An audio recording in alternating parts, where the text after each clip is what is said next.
chrétienne Maranatha est présente dans des nations de tous les continents de la planète, des églises des pays dans les trois Amériques, Europe, Afrique, Asie et Océanie, connectées par la même doctrine, par la direction du Saint-Esprit de Dieu et unies par la parole vivante.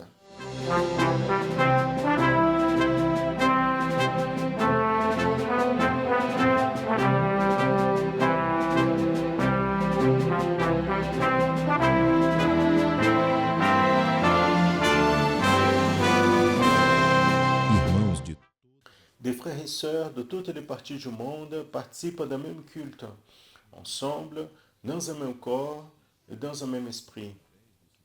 À travers le système de transmission, les membres de l'Église chrétienne Maranatha de toute la planète vivent un moment d'unité, de communion, comme l'ont vécu les Hébreux à leur sortie d'Égypte et les disciples avec le Seigneur Jésus à la veille de sa mort à la croix de Calvaire.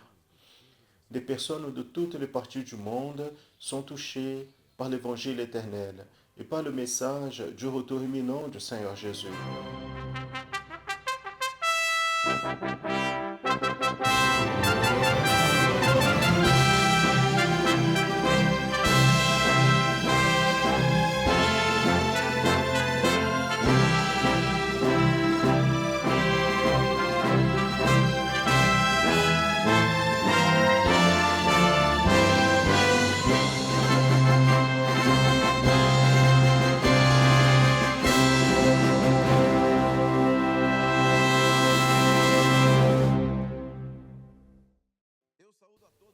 Je salue à tous dans la paix du Seigneur Jésus. Nous sommes l'Église chrétienne Maranatha et nous commençons maintenant une édition de plus de la programmation en annonçant l'Évangile éternel. Soyez bienvenus à cette programmation qui est préparée avec tout le soin, spécialement pour vous et pour toute votre famille. L'Église de Christ a un rôle sacerdotal dans ce monde. Et cette affirmation a une importance très grande parce qu'elle concerne notre engagement avec le projet de salut. Le Seigneur Jésus lui-même a rempli ce rôle. Il nous a laissé comme enseignement ses actes et ses paroles qui nous donnent une direction à l'Église qui a donné la continuité à son ministère merveilleux. Quand nous comparons les histoires de Saül et de David, nous nous rendons compte d'une grande différence de la manière comme chacun a exercé son engagement avec le projet de Dieu et donc son ministère sacerdotal. Saül, il a désobéi à Dieu, il s'est dévié du projet. David, en revanche, a été un homme selon le cœur du Seigneur. Dans la programmation d'aujourd'hui, dans le volet Leçons du Manim, je reçois le pasteur Serge Souza pour parler sur le projet sacerdotal, notre engagement en obéir et l'exemple du grand roi David. Juste après, dans le volet Organisation et méthode, la docteure Monica Médicis nous fera un abordage sur la famille et l'éducation des enfants. Dans le volet Parfaite louange, la sœur Janaïne Zumak nous enseignera la louange Bientôt le roi vient pour la flûte douce. Et dans l'étude pour les enfants de médias et adolescents, le professeur Andrea Pola, dans la thématique Les oppositions au projet de Dieu, nous parlera sur Salomon, le roi sage. Assistez maintenant le volet Leçons du Manaïm.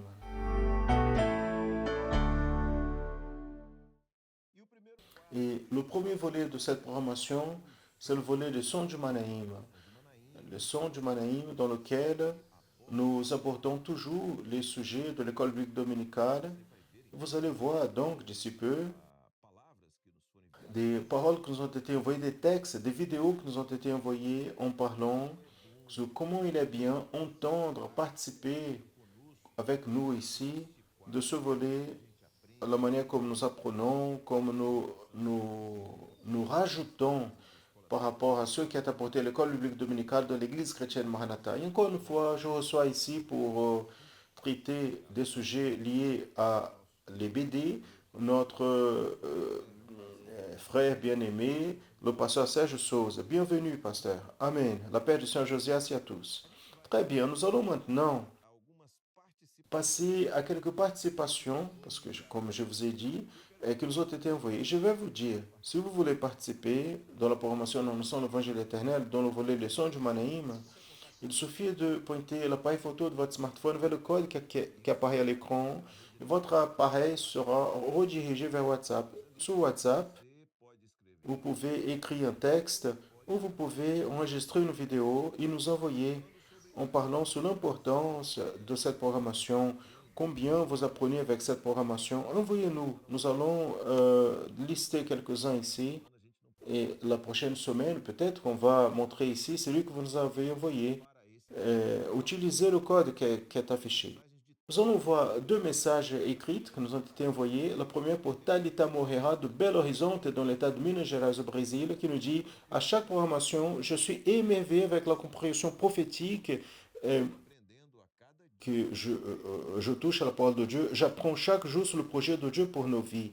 C'est ce que nous a écrit Thalita Moreira de l'état de Minas Gerais. Maintenant, nous allons voir un texte envoyé par Ana Beatriz Marques de 10 ans. Elle habite dans l'état de Bahia, proche à la capitale, Salvador. Et elle nous dit, la promotion en annonçant l'évangile éternel, bénédiction pour moi et ma famille. Regardez un enfant de 10 ans qui nous a écrit. J'apprends la révélation de la parole, les louanges et les études pour les enfants intermédiaires et adolescents. C'est ce que nous a écrit Ana Beatriz, de 10 ans, dans l'état de Bahia, au Brésil. Nous allons maintenant projeter deux vidéos. Le premier, c'est de Daniel, de l'état de Espírito Santo, et aussi la sœur Maria, dans la ville Vitória, l'état de Espírito Santo aussi. La paix du Seigneur, mes frères, je m'appelle Daniel, je suis de l'église ici, dans la ville de Villavelle. Je suis ici pour vous parler de la promotion de la notion de l'évangile éternel, qui est une grande bénédiction pour notre vie, nous édifie chaque jour. La paix du Seigneur Jésus. La paix du Seigneur Jésus, mes frères et sœurs, je m'appelle Marisa.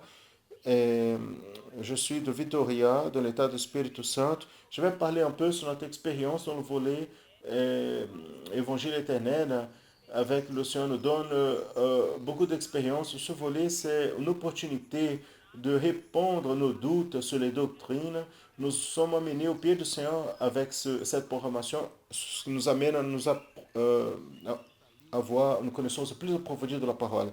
Merci Talita, merci l'intermédiaire Anna Béatrice, merci Daniel, merci Marisa de vos participations. Vous aussi, vous pouvez participer. Je vous ai déjà dit, il suffit de pointer l'appareil photo de votre smartphone vers le code et vous allez avoir l'opportunité aussi d'envoyer par texto ou par vidéo votre message en parlant de l'importance de la promotion de la notion de l'évangile éternel pour votre vie et pour la vie de votre famille.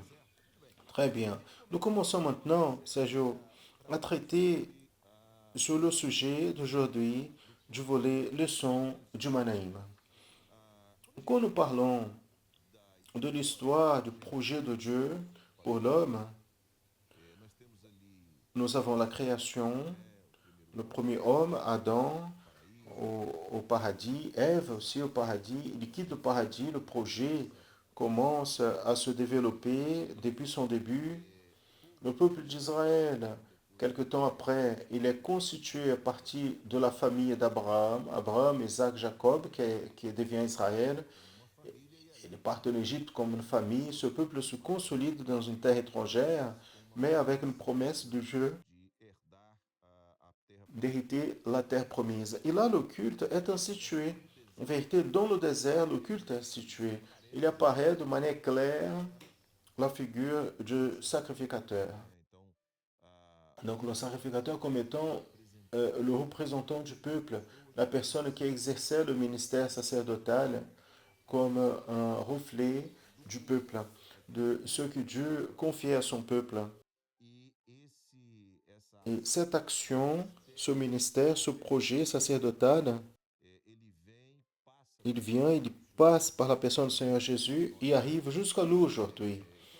Donc, euh, comment s'est-il donné?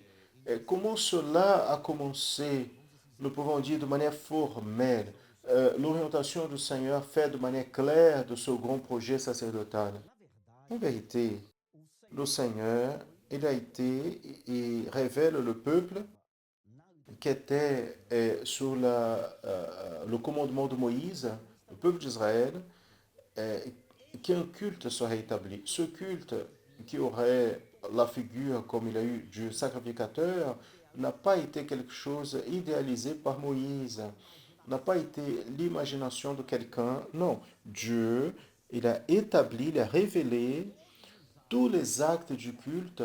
Et là, nous allons déjà voir que tout était prophétique à propos de Jésus, du Saint-Esprit, l'homme de l'Église.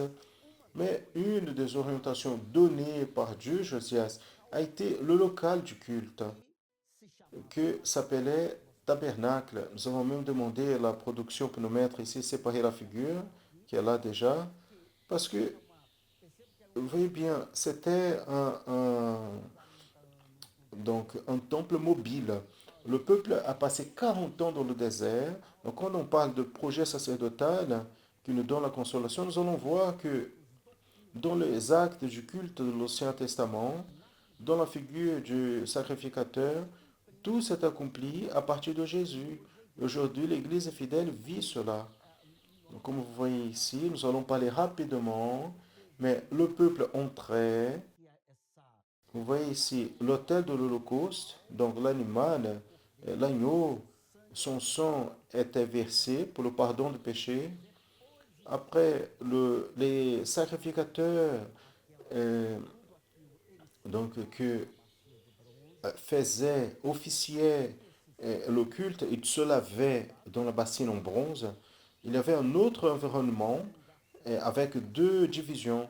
Donc, dans la première partie, le sacrificateur, il trouvait la table des pains, le candélabre en or, l'autel de l'encens, et la dernière division, seulement le souverain sacrificateur pouvait entrer une fois par an. Donc, qu'est-ce que cela représente? Jésus, c'est l'Holocauste, l'agneau de Dieu qui est mort pour nous. Le lavage, l'homme qui est lavé, il est régénéré à travers le sang que Jésus a versé par sa parole. Nous avons maintenant Jésus comme le pain vivant, les lampes allumées, l'encens, la prière, là est l'arche du témoignage. Donc, tout cela, donc, qu'est-ce que ce que les sacrificateurs faisaient? La Bible dit que nous sommes allés en Jésus constitués sacrificateurs. Donc, l'Église, elle est dans un projet sacerdotal parce que tout ce que se donne dans l'Ancien Testament prophétisait vers la vie de l'Église, vers l'œuvre qui est faite par le Saint-Esprit. D'ailleurs, Sergio, quand nous voyons le sacerdoce, nous voyons les caractéristiques du sacerdoce. Je vais lire un texte de la parole qui parle sur cela. Nous voyons une relation directe avec l'obéissance. Donc, je vais lire un texte qui se trouve dans le livre d'Exode qui parle sur le sacerdoce au début. Exode chapitre 28, verset 43, qui dit il, il sera sur Aaron et sur ses enfants, c'était les sacrificateurs, quand ils entreront dans la tente de sacrification de la congrégation, et quand ils se mettront devant mon autel pour ministrer, et afin qu'ils n'amènent pas l'iniquité, qu'ils meurent. Cela sera un statut perpétuel pour lui et sa sémence après lui. Quel est le rapport de ce texte avec cette expression obéissance à l'intérieur du sacerdoce? C'est parce que les sacrificateurs et tous les rituels qui faisaient partie de la révélation de Dieu, il devrait faire exactement ce qui était demandé. Les habits, les couleurs. Le souverain sacrificateur, il entrait, comme je vous ai dit, une fois par an, dans le dernier endroit, plus secret, là, dans la tente. Donc, l'obéissance signifiait la vie pour le sacrificateur. Donc, à l'intérieur du projet sacerdotal de salut pour l'homme, à partir de Jésus, cela est intimement lié à l'obéissance. Donc, je veux être chrétien, je veux aller au ciel, je veux la communion avec le Saint-Esprit, j'ai besoin que Dieu me bénisse. Donc, tout cela est lié à quelqu'un qui obéit à Dieu. C'était des statuts. Donc, c'est sa parole, la dispensation de son Saint-Esprit, ce que Dieu est en train d'orienter, de révéler. Nous, nous avons ce devoir d'obéissance et de fidélité au Seigneur. Très bien. Vous venez de dire ici l'Ancien Testament, le peuple d'Israël, le début de la marche, le début de la consolidation du peuple comme peuple, parce qu'après, il deviendrait une nation, mais pour l'instant, c'était un peuple nomade qui traversait le désert en cherchant une bénédiction. Mais je vais lire un texte du Nouveau Testament afin que vous puissiez faire l'association de cette expérience de l'Ancien Testament avec la situation de l'Église aujourd'hui. La première lettre de l'apôtre Pierre, chapitre 2, verset 9, nous dit, mais vous êtes la génération élue, le sacerdoce réel, la nation sainte, le peuple racheté, afin que vous puissiez annoncer les vertus de celui qui vous a racheté des ténèbres vers sa merveilleuse lumière. Donc ce sacerdoce, ce projet sacerdotal, en vérité, il dépasse toute l'histoire de l'humanité, il arrive jusqu'à nos jours. Bien sûr, c'est vrai que ce texte résume tous ceux qui, d'une manière quelconque, nous commentons un peu. Donc, il y a une élection, vous, moi, et celui qui est avec nous est déjà un chrétien en Jésus. Il y a une élection pour le sacerdoce. D'ailleurs, comme des sacrificateurs devant Dieu, nous pouvons arriver à lui. La différence, c'est que plus de manière occasionnelle, mais à chaque instant, avec ce que nous appelons le sacerdoce universel de chrétiens. Mais en revenant au texte, c'est la nation sainte, c'est le sacerdoce pour l'obéissance, pour une vie en sainteté. Pourquoi? Parce qu'à travers Jésus, Josias, nous, comme hommes pécheurs, nous avons été enlevés des ténèbres pour sa lumière, pour sa présence. Nous voyons donc que les rituels de l'Ancien Testament, d'ailleurs, je veux vous dire, vous pouvez ici dans la chaîne YouTube, la chaîne de l'Église sur YouTube, vous pouvez venir dans cette, euh, dans la playlist en annonçant l'Évangile éternel. Vous pouvez voir les éditions précédentes et seulement sur le tabernacle, nous avons quelques 10 épisodes qui parlent sur le tabernacle. Vous allez comprendre parfaitement ce dont nous parlons ici de manière plus rapide, plus objective. Mais Sergio, les rituels et les actes sacerdotaux de l'Ancien Testament, ils ont aussi un contenu prophétique appliqué pour nous aujourd'hui. Sans doute. Sans doute, quand nous avons vu la figure du tabernacle et tout cela, qui a sa valeur historique et qui représentait pour Israël, à l'Ancien Testament, la manière d'arriver à Dieu, donc avoir les péchés pardonnés, d'être béni. Aujourd'hui, l'Église fidèle, elle vit maintenant les rituels du nouveau pacte, du Nouveau Testament. Non une liturgie, une tradition, quelque chose de religieuse, non, mais une parole, qui est la parole de Dieu, la Bible, qui est révélée par le Saint-Esprit. Et l'Église, elle adore, elle va cultuer le Seigneur de cette manière, par-dessus tout, avec un engagement de l'obéissance et fidélité à Dieu. Donc l'application de ce qu'était la liturgie sacerdotale de l'Ancien Testament, pour nous, c'est l'application prophétique. Donc tous les détails de la liturgie, de l'environnement du culte, sont ramenés vers nous d'une manière prophétique. Par exemple, vous avez parlé sur l'agneau. Jésus est l'agneau de Dieu qui ôte le péché du monde. Donc c'est un des éléments, de plusieurs éléments du contexte. Nous avons vu que l'autel des holocaustes, c'était la porte d'entrée. C'était la première rencontre du Israélite avec le tabernacle. Donc il arrivait, il voyait déjà l'autel des holocaustes. Pourquoi nous, en tant qu'Église, nous croyons dans le pouvoir du sang de Jésus comme celui qui pardonne, qui délivre, qui bénit? Pourquoi? Parce que la prophétie était déjà donnée à l'Ancien Testament. Et après, par exemple, dans la lettre aux Hébreux, il est écrit que nous pouvons entrer avec audace par le sang de Jésus, par le nouveau et vivant chemin, le voile qui a été ouvert, nous entrons dans la présence de Dieu à travers le sang de Jésus. Gloire à Dieu.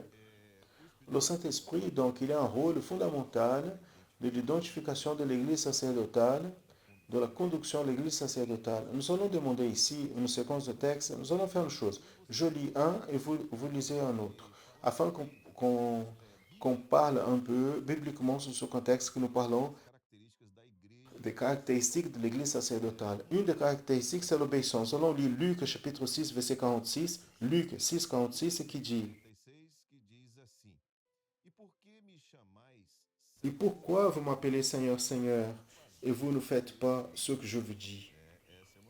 Ça, c'est une question du Seigneur Jésus lui-même. Donc, ce n'est pas la peine d'adorer à Dieu. Euh, donc, il ne suffit pas de tenter le Seigneur si on ne peut pas l'obéir. Donc, en apportant nos jours aujourd'hui, donc ce n'est pas la peine d'avoir une Bible, 10 Bibles, une chemise. Jésus est mon sauveur, avoir une religion. Tout cela peut avoir une valeur. La Bible, sans doute. Mais maintenant, par-dessus tout, je dois avoir un engagement avec le ciel, avec ce qui est éternel, avec la parole de Dieu, avec l'opération du Saint-Esprit. Donc ce n'est pas la peine de dire Seigneur, Seigneur, et ne pas être un serviteur obéissant. Donc, donc pour cela, nous insistons tellement avec la question du chrétien qui est obéissant à Dieu, à sa parole, spécialement Josias. Dans ce temps prophétique, Jésus est aux portes. Il va revenir à n'importe quel moment. Celui qui ne vit pas en obéissance, Jésus va revenir et il ne montera pas. C'est intéressant, juste pour réflexion des frères et sœurs qui nous regardent, la différence que Jésus fait quand il cite la parabole de la maison édifiée sur le roc, le rocher ou sur le sable, c'est pas d'édifier ou non la maison. Celui qui entend mes paroles et, et les met en pratique, c'est lui qui construit la maison sur le rocher. Il y a d'autres qui écoutent, ils écoutent, et ils entendent, mais ils ne mettent pas en pratique, donc ils bâtissent leur maison sur le sable. 1 Corinthiens au Acte, chapitre 2, verset 4. Et tous ont été remplis de Saint-Esprit et ont commencé à parler d'autres langues selon le Saint-Esprit les donnait à parler. C'est là je vais vous laisser commenter. Le Saint-Esprit, c'est lui qui, au l'homme rempli du Saint-Esprit, il commence à voir la condition, c'est le mot qui me manquait, la condition pour obéir, pour agir selon le projet prophétique, selon le projet sacerdotal. D'ailleurs, on va lire le texte maintenant. Maintenant, oui. Euh, donc, pardonnez-moi, j'ai cité un autre texte, Acte 2, 4. Maintenant, on va lire 1 Corinthiens chapitre 12, verset 1. À propos des dons spirituels, je ne veux pas, frères, que vous soyez ignorants. Alors, qui est encore une caractéristique de l'église sacerdotale. C'est une église qui a des dons spirituels. Pourquoi? Parce que là, au passé, dans le culte, au tabernacle, le souverain sacrificateur, il y avait la manifestation de Dieu, de sa gloire. Dieu parlait et Jésus dit, dans un moment donné, encore une fois, qu'il allait revenir vers le Père et il allait envoyer son esprit. Il parle du Saint-Esprit. Et c'est le Saint-Esprit qui aujourd'hui se manifeste de manière multiforme dans la vie de l'Église sacerdotale, de l'Église fidèle, à travers les dons spirituels. Donc, l'Ancien Testament, Dieu parlait aux parents à travers les prophètes. Il y avait la manifestation du Seigneur au Nouveau Testament, en Jésus dans son ministère, et dans l'Église primitive jusqu'à aujourd'hui, à travers du Saint-Esprit. Donc, une participation à l'action de la Trinité, mais c'est une caractéristique de l'Église sacerdotale, entendre la voix du Seigneur. Très bien. Le prochain, savez-vous, Acte 2, 42, qui est une caractéristique importante, très importante. Ce n'est pas par une autre raison qu'à ce moment, le Saint-Esprit, il nous appelle vers l'école biblique dominicale Ici, notre programmation, donc, c'est une conversation sur l'école biblique. Voici, Acte 2:42, ils persévérèrent dans la doctrine des apôtres, dans la communion et dans le partage du pain et dans les prières. Donc, quatre nouvelles caractéristiques ici, donc, qui sont soulignées ici, que c'est vivre la doctrine, persévérer dans la doctrine, garder la doctrine. C'est l'expérience de la communion avec le Saint-Esprit de Dieu, le partage du pain, qui est la parole, qui est le Seigneur Jésus. Et les prières sont caractéristiques aussi de l'Église sacerdotale. Et ce n'est pas la peine, Josias, d'avoir juste quelque chose. Non, je vis quelques caractéristiques de l'Église prophétisée, établie dans la Bible, de l'Église sacerdotale. Non, je dois vivre toute. J'aime beaucoup prier. On va prier, mais on doit avoir la doctrine. On doit avoir une parole ferme, un enseignement qui soutient. Non, c'est la communion. La communion comment? Dans le corps. Je ne peux pas sortir isolé et penser que je vais servir à Dieu de manière isolée. Non, on doit être dans l'unité du corps et dans le partage du pain, qui est la parole vivante. Jésus comme le pain vivant qui est descendu du ciel. Gloire à Dieu. Il y a un aspect qui attire mon attention aussi, Sergio, à l'intérieur de ce que tu nous as dit ici. Un, c'est cette expression ici, persévérer, se garder, ne pas se dévier de cela. Et chacune, et là, en soulignant chacune de ces expressions, est adjectivée comme doctrine et la communion et dans le partage. Donc, c'est pas ou la communion, c'est pas une alternative, mais on doit vivre toutes ces expériences pour être dans le projet sacerdotal. En plus de celles qu'on a déjà dit et d'autres, Éphésiens 3, chapitre 3, versets 3 et 4, qui nous dit, tel comme ce mystère m'a été manifesté par la révélation, comme je vous ai écrit dessus. Donc, quand vous me lisez, vous pouvez vous apercevoir de ma compréhension du mystère de Christ. Alors, Paul qui a écrit la lettre à l'église à la ville de Éphèse, il avait l'expérience d'être guidé par l'Esprit Saint. Donc, je suis allé vers tel endroit. Le Saint-Esprit a révélé, dans une autre occasion, le Saint-Esprit m'a empêché. Donc, c'est la révélation, c'est le Saint-Esprit, c'est lui qui parle au milieu de l'Église et la compréhension du mystère, euh, qui en fait, c'est tout ce qui est caché, compréhension humaine. Donc, notre texte qui Paul parle ici, la lettre aux Corinthiens, ce que l'œil n'a pas vu, les oreilles n'ont pas entendu, n'est pas arrivé au cœur de l'homme. Cela Dieu a révélé à ceux qui l'aiment, qui aiment sa venue, tout cela. Donc, ce sont les mystères qui sont révélés.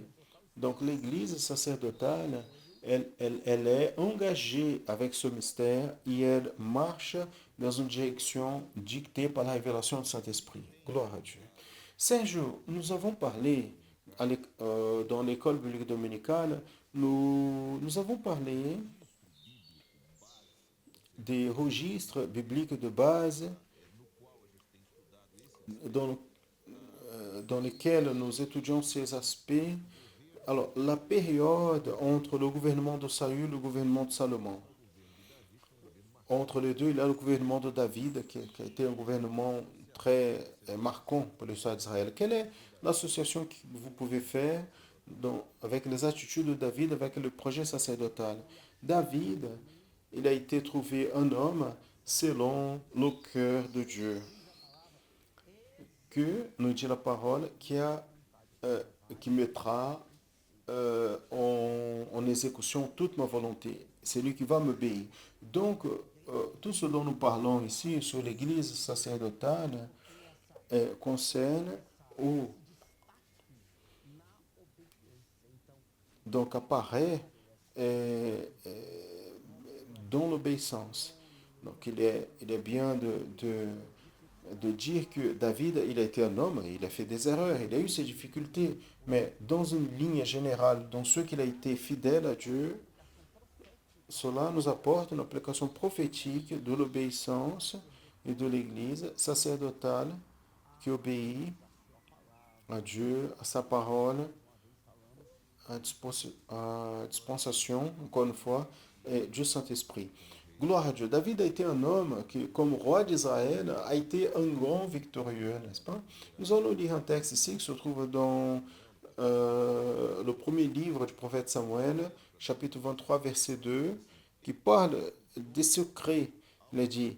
Et David a consulté au Seigneur en disant, euh, monterai-je et ferirai-je ces Philistins? Et le Seigneur a dit à David, tu iras et tu blesseras les Philistins et tu délivreras Keila. Donc le secret de David, c'était l'obéissance, c'était de chercher à connaître la voix du Seigneur et obéir à sa volonté. Et quelle bénédiction, quelle assurance. Donc si nous nous arrêtons ici pour voir, quand David a commencé cette bataille, il devrait être si sûr parce que il a été dans une direction qui est venue du haut, donc une direction de Dieu. Il a consulté le Seigneur. Je dois aller, oui. Donc je vais de manière sûre. Ça, c'est l'expérience de l'Église sacerdotale, de l'Église de ce ton prophétique. Nous, nous ne sommes pas ici en train de faire ce qui est dans ma tête, dans votre tête, dans la tête d'un ou de l'autre. Non, mais nous sommes sous le gouvernement et la voix du Saint-Esprit, de la révélation des mystères et, et nous allons insister dans l'engagement avec l'obéissance. Gloire à Dieu. Quand nous apportons cela vers l'histoire de l'Église et pour nos jours, parce que c'est important de savoir, c'est important que tous sachent qu'il y a une application prophétique de tout ce que nous sommes en train de dire ici, vivre ici dans la vie de chacun de nous. Ce n'est pas simplement de connaître l'histoire ou connaître ce qui s'est passé au passé, mais c'est surtout apporter cela pour votre vie, pour ma vie, pour nous, afin qu'on puisse comprendre quel est notre positionnement, ce que le Seigneur attend de nous pour être dans ce projet éternel, le projet merveilleux, le projet sacerdotal, le projet de salut de l'Église. Il y a un texte de la Bible qui montre cela de manière très claire pour chacun de nous. Ce texte se trouve dans la lettre aux Romains, chapitre 14, verset 12, Romains 14, 12, qui dit, de manière que chacun de nous euh, donc donnera des comptes, rendra de compte de soi-même à Dieu. Chacun de nous rendra de compte à Dieu. Donc tout ce que vous êtes en train d'entendre, d'assister ici, dans cette programmation, tout ce que le pasteur Sergio est en train de dire, nous sommes en train de commenter ici, c'est quelque chose que, en effet, ça s'est passé, c'est quelque chose qui est enregistré dans la Bible, mais c'est quelque chose qui est en application pour votre vie, pour la vie de chacun de nous. Et en profitant de cela, Sergio, comme on arrive à la fin de cette partie de la programmation, j'aimerais que vous puissiez donner une parole pour cette personne qui nous assiste dans le sens de l'application de tout ce que nous avons dit ici dans la vie de la personne qui nous assiste. Il est important d'être attentif et aujourd'hui, quand nous parlons sur l'obéissance, on a dit et on a redit, on a insisté. Pourquoi? Regardez ce dernier texte que Josias a lu ici, que chacun de nous rendra compte de soi-même à Dieu. Donc, Dieu m'a béni, le fait qu'il me bénisse, d'avoir une expérience d'être joyeux, il m'a ouvert une porte. Gloire à Dieu pour tout cela. Maintenant, il est nécessaire de vivre et marcher dans la présence de Dieu en obéissance, parce que salut, ce n'est pas seulement un acte, une histoire, un jour important. Cela, c'est le point de départ. Mais salut, c'est un processus qui doit être vécu en sanctification du Saint-Esprit. Et ceux qui vivent de cette manière, en obéissance, en fidélité, et ils auront dans ce monde les bénédictions incomptables de Dieu et par-dessus tout la vie éternelle. Gloire à Jésus. Très bien. Nous arrivons à la fin de ce volet et, et dans cette fin, on parlera un peu sur la contribution que quelques-uns nous ont donné. Quand nous parlons de contribution, nous parlons de contribution dans le sens de contenu. Contenu qui a été envoyé, de commentaires qui nous ont été envoyés à propos de ceux que nous avons traités ici dans la programmation et que les personnes ont vu, comme vous voyez maintenant, le QR code qui est affiché à l'écran. Donc, ils ont pointé l'appareil photo de leur smartphone vers ce code. Ils ont répondu donc à une question.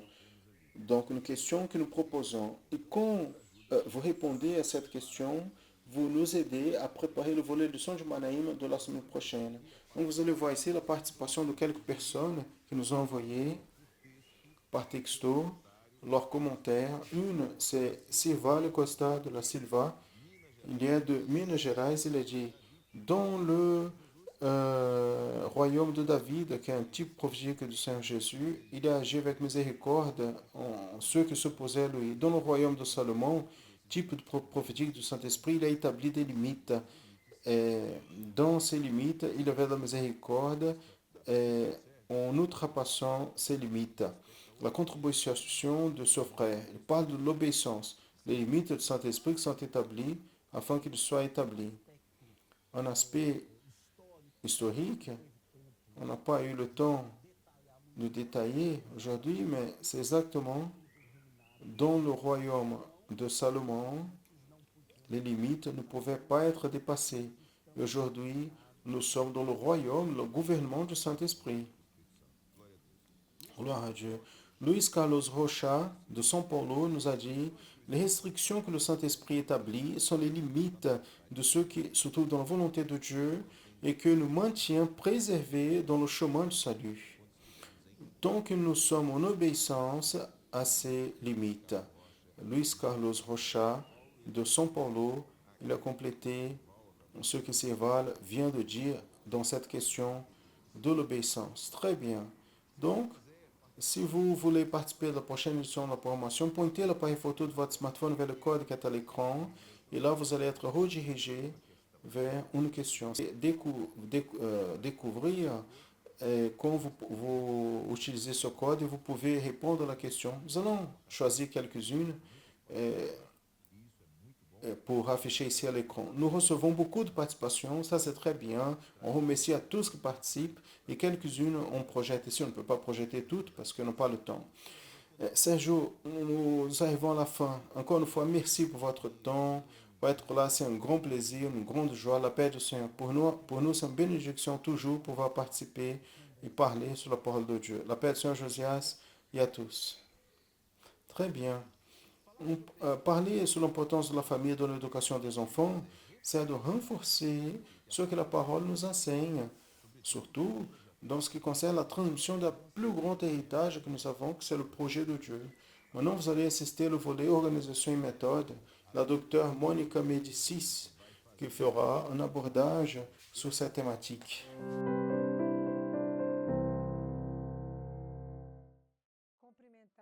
Nous saluons à tous dans la paix du Seigneur Jésus. Dans l'épisode d'aujourd'hui, nous parlerons sur la thématique famille. Et pour commencer notre dialogue, nous allons commencer de la question suivante. Qu'est-ce qui a changé dans les familles pendant les dernières décennies qui a interféré tellement dans l'éducation de nos enfants? Pour répondre à cette question, nous allons faire un petit parcours dans l'histoire de la constitution de la famille dans la dernière décennie. Jusqu'à la fin des années 50, la famille, pour être une référence et obtenir l'autorité dans leur vie, ils cherchaient à accomplir les accords sociaux qui déterminaient la manière selon laquelle les intégrants d'une famille devraient agir. Dans ce temps, le monde était plus homogène et les différences étaient des exceptions.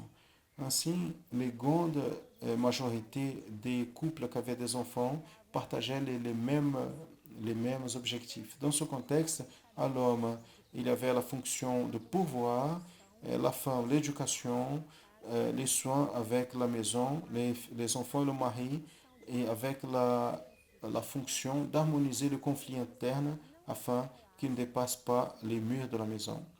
Les enfants avaient la fonction d'obéir, accomplir ce que les parents disaient, jusqu'au moment d'être capables de, de se, de se délier, hein, quand ils pouvaient subvenir à leurs propres besoins. À ce moment, l'éducation était autoritaire, donc il suffisait d'un regard afin que l'enfant obéissait. C'était ça le comportement que les parents attendaient des enfants. L'école, qui était un privilège de peu des gens, était éloignée de la vie quotidienne de la famille. Les parents n'allaient pas à l'école parce qu'ils croyaient que ceux qui enseignaient accomplaient leur fonction. Ce n'était pas leur préoccupation si l'enfant allait bien à l'école. C'est vrai que quand cela ne se passait pas, il allait euh, donc il quittait l'école pour aller apprendre des gens de profession. Il se préoccupait seulement avec le comportement. Ce n'était pas acceptable une note rouge de comportement. Et comment cette configuration a changé? À partir des années 60, avec le changement économique et social, le monde a changé et est devenu un peu plus diversifié.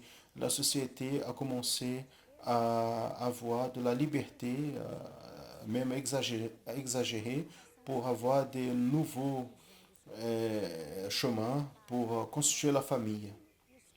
En ce moment, on s'est créé dans la famille contemporaine l'idée que la manière utilisée jusqu'à présent pour éduquer, c'était la cause de tout le malaise de la société actuelle.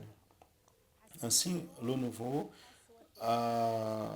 est apparu comme quelque chose de meilleur que l'ancien. Et dans ce contexte, les parents, en trouvant que les enfants a beaucoup à se développer, et ils avaient peu à enseigner. Ainsi, ils sont devenus des otages des enfants. Et avec peur de les froisser, ils ont, euh, ils ont fini pour laisser libre. Ainsi, l'autorité des parents sont remplacées par l'autonomie des enfants, créant la fausse idée qu'ils n'avaient plus besoin de se dédier à eux. Selon quelques savants du domaine, au début, l'intention était réellement de ce que les enfants puissent apprendre à se développer avec autonomie et assurance. Mais dans le chemin, cela s'est perdu en bénéfice de l'adulte. Parce que de manière inconsciente, ils ont commencé à comprendre que en donnant l'autonomie aux enfants, eux, parents, ils n'avaient plus besoin de se dédier. En se distanciant donc du monde adulte, les valeurs de la jeunesse a commencé à être plus importantes. Et là, on a commencé à observer le déclin de l'éducation familiale. Et quelle est la configuration actuelle de la famille? Aujourd'hui, malheureusement, nous voyons des mères qui laissent tomber, placent en deuxième plan la fonction traditionnelle qu'elles occupaient dans la famille, en laissant un vide. Et à cause de cet éloignement, des enfants et des maris sont laissés orphelins du soin féminin. Et de ce côté, les parents sont tristes et inhibés de leurs conditions devant les transformations. Ils n'arrivent plus à remplir un rôle qui est le sien. Et ces transformations ont enlevé les références pour créer les enfants. Et les enfants sont devenus quelque chose de central dans la famille. Et maintenant, ils n'ont plus donc comment donner la continuité de la famille.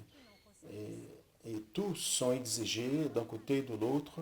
Maintenant, quel est le chemin pour la famille? Dans l'épisode prochain, nous allons continuer le sujet. Et pendant ce temps-là, rappelez-vous, éduquer et élever, c'est une tâche longue et exigeante de la part des parents. C'est vous, vous devez vous assurer que vos enfants deviennent des adultes bien formés. Mais nous ne sommes pas seuls. Le Seigneur est avec vous. Il est la base de la structure de la famille. Dans le livre des Hébreux, on registre car toute la maison est édifiée par quelqu'un. mais ceux qui a édifié toutes choses, c'est Dieu. Hébreux 13, verset 4. Continuons dans la réalisation de cet temps dans la compagnie de notre Seigneur, la paix du Seigneur Jésus.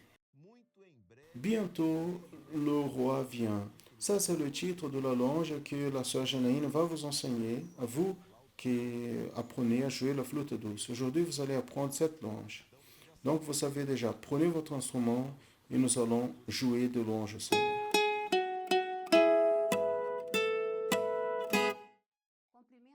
Je salue à tous dans la paix du Seigneur Jésus.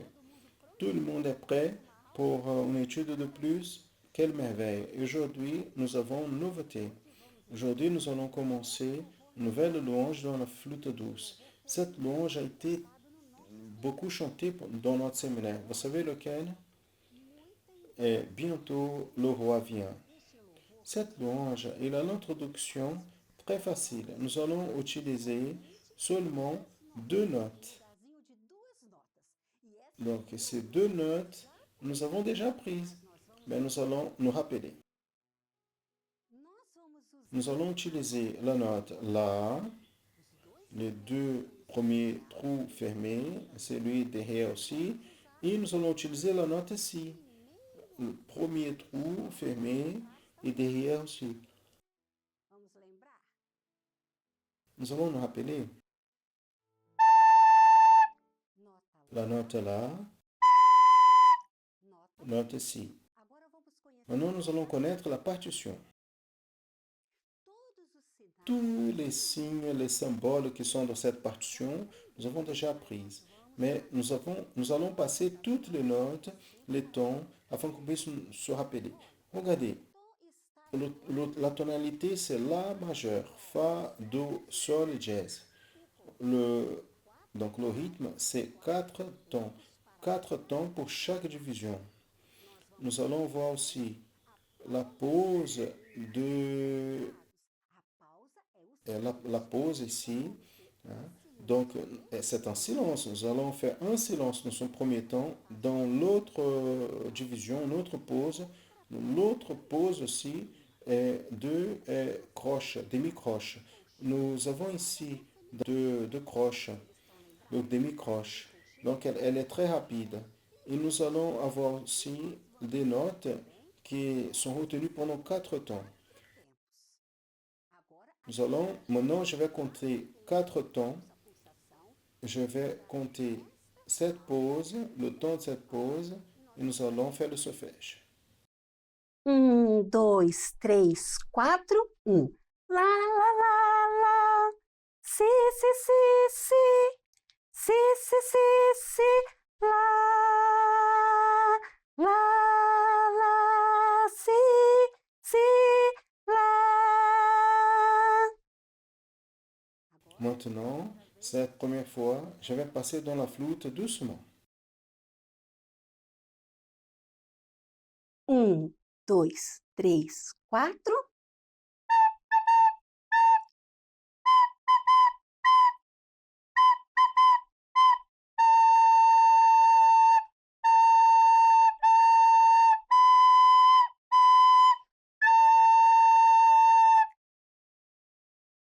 Maintenant, pour accompagner la louange, le rythme va être un peu plus rapide. 1, 2, 3, 4, 1.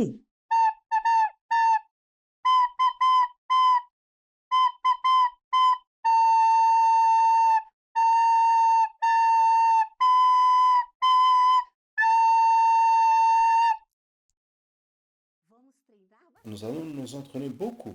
Pour la prochaine étude, vous pouvez séparer les mélodicas, la paix du Seigneur.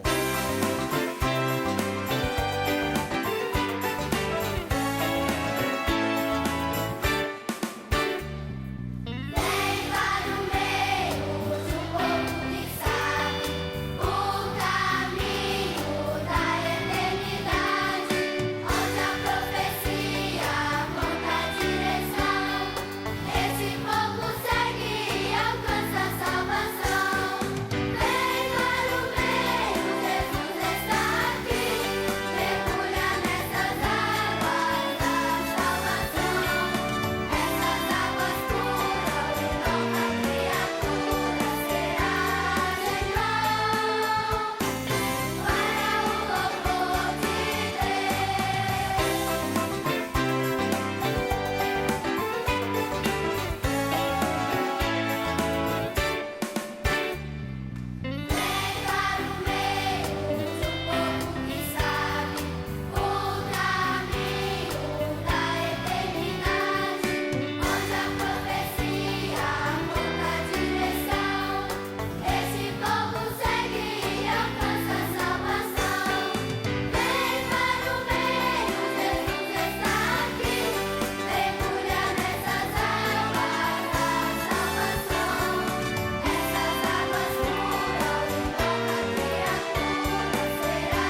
Quelle est la, le- la, la meilleure demande qu'on puisse faire au Seigneur aujourd'hui?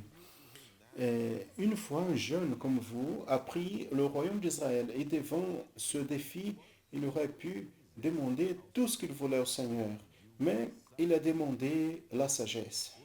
Aujourd'hui, dans l'étude pour les enfants intermédiaires et adolescents, vous allez apprendre avec la professeure Andrea Tauma sur l'expérience de Salomon, le roi sage.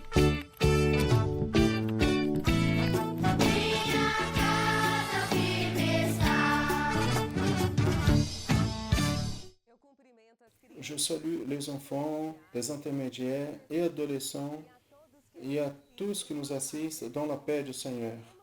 La thématique de notre étude est des oppositions au projet de Dieu. Opposition, c'est aller contre, c'est essayer d'empêcher. Beaucoup de choses viennent pour empêcher que nous puissions voir le salut, la vie éternelle. Dans l'étude d'aujourd'hui, nous allons voir ce que Salomon a demandé au Seigneur afin qu'il puisse vaincre toutes les oppositions. Nous allons lire la parole de Dieu en 2 Chroniques, chapitre 1, verset 10. Ainsi nous dit la parole du Seigneur. Donne-moi maintenant la sagesse et connaissance, afin que je puisse sortir et entrer devant ce peuple. Parce que qui pouvait juger ce peuple si grand? Quand David il était vieux, le Seigneur a révélé que son fils plus jeune, appelé Salomon, régnerait à sa place. Et au début de son royaume, Salomon et tout le peuple se réunit pour adorer à Dieu. Regardez Salomon avec la couronne sur la tête. Ce soir, quand Salomon est allé dormir, quelque chose de très spécial s'est passé. Le Seigneur lui a donné un rêve ou a demandé, qu'est-ce que tu veux que je te fasse, que je te donne? Vous savez qu'est-ce que Salomon a demandé à Dieu? Il a demandé de la sagesse. Vous savez qu'est-ce que c'est la sagesse? La sagesse, c'est de comprendre ce qui est correct et ce qui est erroné. C'est de s'éloigner du mal. Salomon, il a dit au Seigneur qu'il qu'il avait besoin de son aide pour être roi d'Israël, parce qu'il était encore enfant. C'est pour cela qu'il a demandé à Dieu qu'il puisse lui donner un cœur sage afin de séparer le correct et ce qui n'est pas correct. Et le Seigneur a été très heureux avec la demande de Salomon, car il aurait pu demander beaucoup de choses, n'est-ce pas?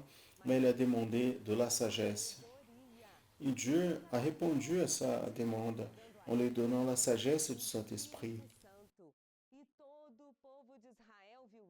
Et tout le peuple d'Israël a vu cela et s'est réjoui. Gloire à Dieu. Qu'est-ce que le Seigneur veut nous enseigner? Tel comme Salomon, vous êtes très jeune. Plusieurs fois, vous ne savez pas, les enfants vous appellent pour, les copains appellent pour faire des choses mauvaises. Quel dessin animé regarder à la télé?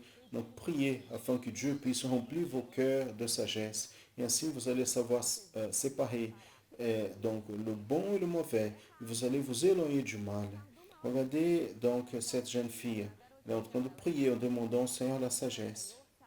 Le Saint-Esprit, il nous fait des serviteurs sages. Dans le livre d'Exode, chapitre 35, verset 31, nous dit, et l'Esprit de Dieu l'a rempli de sagesse, et, de compréhension et sagesse dans tous les travaux. Travaux, ici, c'était le travail fait avec les mains. Vous savez, qu'est-ce que c'est le serviteur sage? Il obéit la parole de Dieu, il prie, il lit la Bible, il s'habille vite et avec joie, il va à l'église. Il dit non aux fêtes et musiques mondaines, des dessins animés opprimés. Et dans sa tête, et dans sa bouche, il n'y a que la place pour lui, le Seigneur. Salomon, il a parlé sur l'enfant sage. Vous savez comment il se comporte? Il obéit à ses parents par amour. Même loin, il ne fait rien pour les attrister. Il a le temps de jouer, d'étudier, d'aider dans les tâches ménagères sans se plaindre et toujours parler des paroles de bénédiction à sa famille. La Bible dit que l'enfant sage, il réjouit son père. Cela est écrit en Proverbe au chapitre 10, verset 1. Nous allons relire ce verset, garder dans notre cœur. Nous allons lire ensemble. Le fils sage réjouit son père, mais l'enfant insensé, c'est la tristesse de sa mère. Dieu veut te donner un cœur sage, comme Salomon. Priez en ce moment, demandant la sagesse du Saint-Esprit, et ainsi, vous allez grandir en faisant de bons choix. Et la meilleure, c'est de servir le Seigneur tous les jours de votre vie. Et Dieu a donné à Salomon la sagesse et grande compréhension, comme le sable qui est dans la plage de la mer, comme écrit en 1 Roi chapitre 4 verset 29. À tous la paix du Seigneur.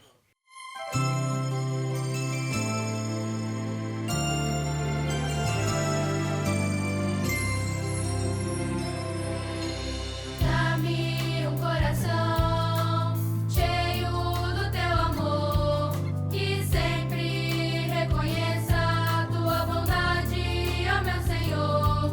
Um coração que estremeça ao ouvir tua voz assim, e que nunca se esqueça o que tu fazes por mim. Um coração obediente à tua revelação, puro e renovado pela tua salvação.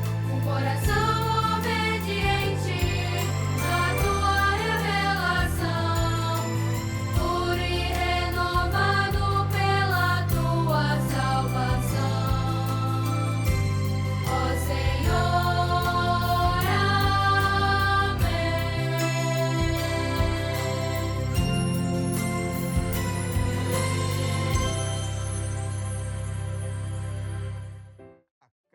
À chaque édition de cette programmation, nous nous rappelons toujours d'un projet qui est merveilleux.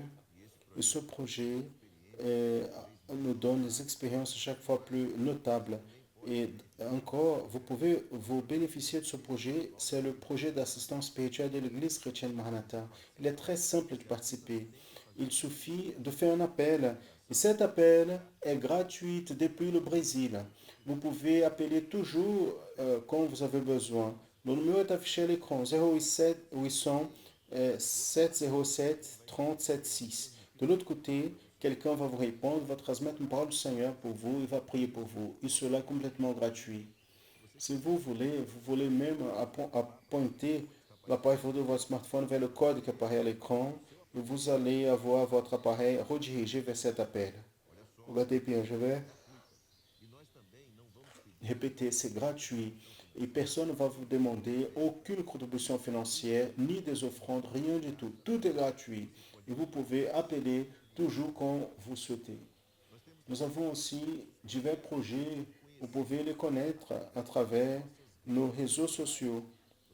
Vous pouvez télécharger les applications de l'Église chrétienne Maranatha et de la Radio Manaim. C'est deux applications gratuites. Dans l'application de la Radio Manaim, vous entendez des louanges, messages bibliques 24 heures par jour. Et encore, vous pouvez partager nos contenus. Maintenant, dans le canal de l'Église chrétienne Maranatha sur YouTube, vous avez une programmation merveilleuse. Je veux attirer votre attention vers un programme en spécial. C'est notre école biblique dominicale qui est diffusée tous les dimanches à 10 heures du matin au Brésil. Et à partir du mois de juillet, nous allons voir de nouveaux contenus dans une programmation spéciale pour vous ici dans notre canal. Et ainsi, nous arrivons à la fin de cette édition de la programmation en annonçant l'Évangile éternel. La semaine prochaine, si Dieu le veut, nous serons ensemble encore une fois ici dans la programmation en annonçant l'Évangile éternel. Maranatha, le Seigneur Jésus vient.